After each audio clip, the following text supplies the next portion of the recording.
me show you where I'm staying.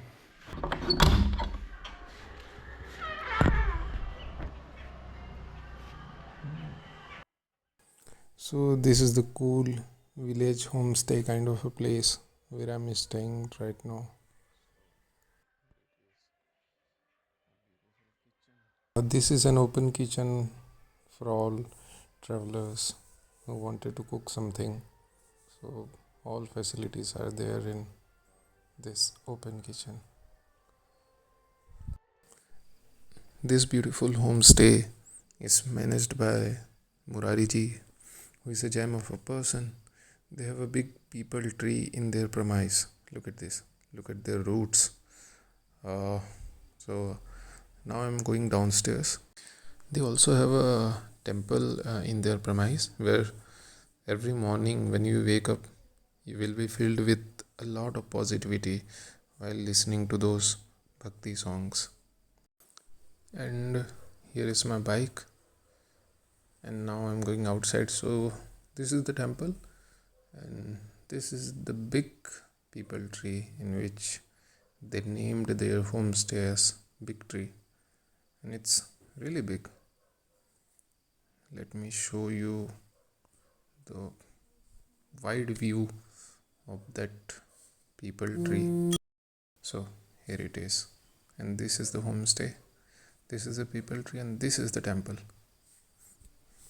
Now, what you see in your mobile screen is Niranjana River. Now I'm shifting myself to Hindi language for better understanding of the fact about this river. तो इस नदी का नाम निरंजना है, जो नीर और अंजन शब्द से बना है। नीर का मतलब जैसे ही आपको पता ही है पानी, और अंजन का मतलब दोष रहित या जो पवित्र हो, जिसमें कोई दोष ना हो। वैसे तो अंजन का मतलब कालिक होता है, लेकिन यहाँ पर अंजन का मतलब दोष है। तो यह नदी जिसे निरंजना नदी कहा गया और जिसका नाम फल्गु नदी भी है, इसे माता सीता का श्राप है कि ये जो है कभी जो है बहेगी नहीं, सूखी रहेगी और नदी के नीचे से बहे, मतलब सतह ज़मीन के नीचे से बहेगी। तभी भी इसमें कहा जाता है कि खोदने से पानी निकलता है। आज इस नदी की स्थिति आप देख सकते हैं, दूर दूर तक एक मैदान जैसा ही लग रहा है और झाड़ियाँ उगी हुई हैं। बीच में तो वहाँ एक छोटा सा पेड़ भी उगा हुआ है। और ये देखिए, यहाँ दूर दूर तक कुछ है नहीं। अब कई बार कुछ यहाँ जो अलग अलग देशों के बौद्ध भिक्षु आए थे, उन्होंने इस नदी को साफ़ करने की योजना बनाई, पर वे एक समय के बाद असफल रहे। इन्होंने जेसीबी वगैरह भी लगाई थी, फिर कुछ काम नहीं आया। तो एक कहानी तो ये सीता माता वाली ही चलती है कि उन्होंने श्राप दिया था तो उसकी वजह से ये सूख गया।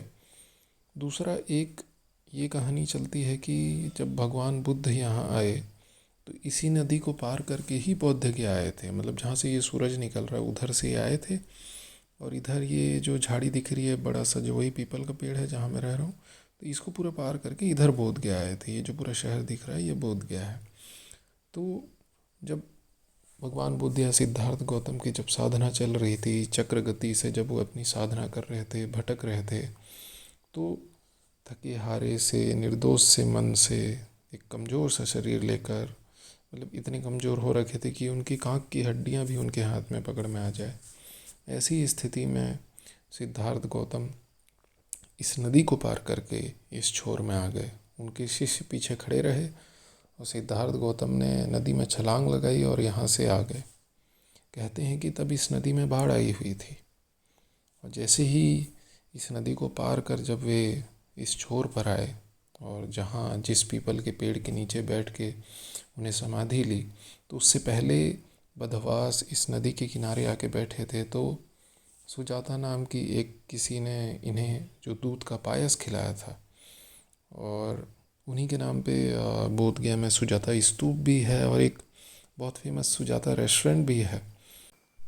इसी निरंजना नदी को पार कर, जिसमें आज आपको ये झाड़ियाँ दिखाई दे रही हैं, कई हज़ार साल पहले इस नदी को पार कर जब सिद्धार्थ गौतम नदी के तट पर आए और आगे जाकर वहाँ आज जिस जगह पर महाबोधि मंदिर है वहीं पीपल के पेड़ के नीचे ही इन्होंने कई दिनों तक ध्यान किया।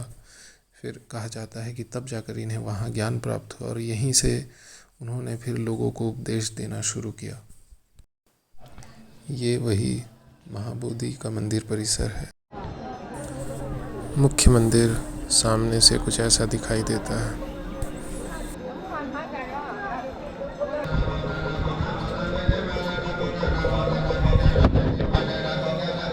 तो यही वो जगह है जहाँ भगवान बुद्ध निरंजना नदी पार करके आए थे और यहीं उन्होंने मतलब उनको ज्ञान की प्राप्ति हुई थी। तो बोधगया में ये जो मंदिर है ये मुख्य मंदिर है। बाकी तो आजकल जापानीज और जितने भी अलग अलग देशों के अलग मंदिर बन चुके हैं।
हर कोई अपने अपने स्तर पर योग कर रहा है।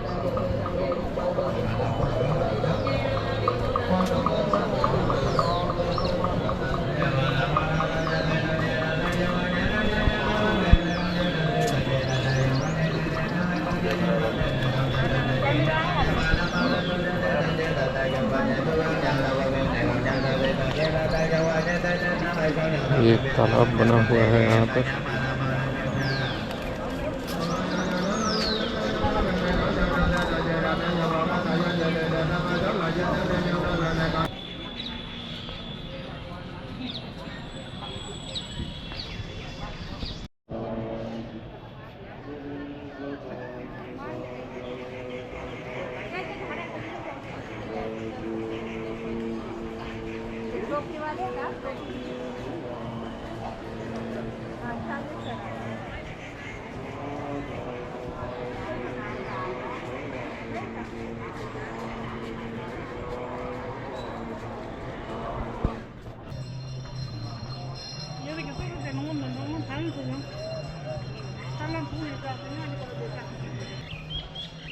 यहाँ आके ऐसा लग रहा है कि यहाँ की हवा शुद्ध हो गई है।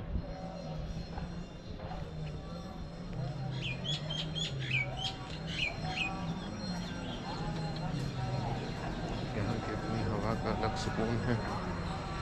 हर कोई मंदिर की तरफ मुँह करके ही योग कर रहा है।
इस तरह मंदिर की तरफ मुंह करके ये साष्टांग प्रणाम कर रहे हैं, फिर खड़े हो रहे हैं, फिर साष्टांग प्रणाम कर रहे हैं फिसलन वाली जगह पर।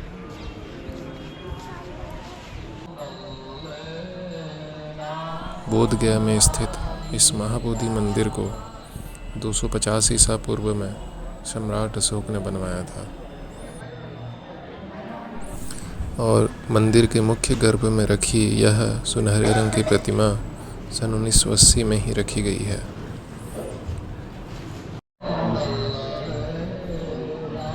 यहाँ बहुत ज़्यादा रिकॉर्ड वगैरह करने का मन नहीं कर रहा है क्योंकि जगह बिना कैमरा के आने की ही है, मतलब उसमें ही सुकून है। आप बिना कैमरा के आते हो तभी इस जगह को अच्छे से महसूस कर सकते हो।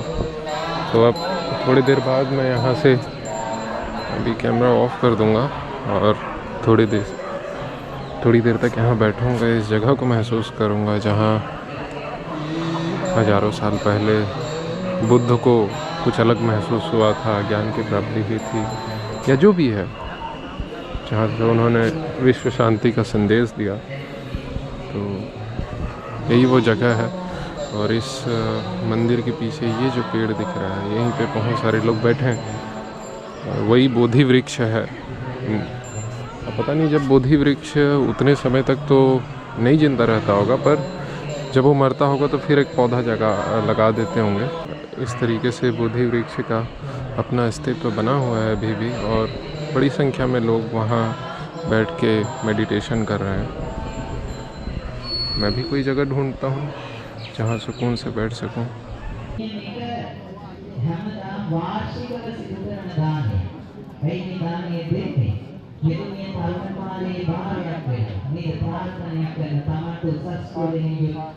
तुम्हारे पुत्रों धर्म संपदा तामान वार्षिक वेतन पूजा करना के बारे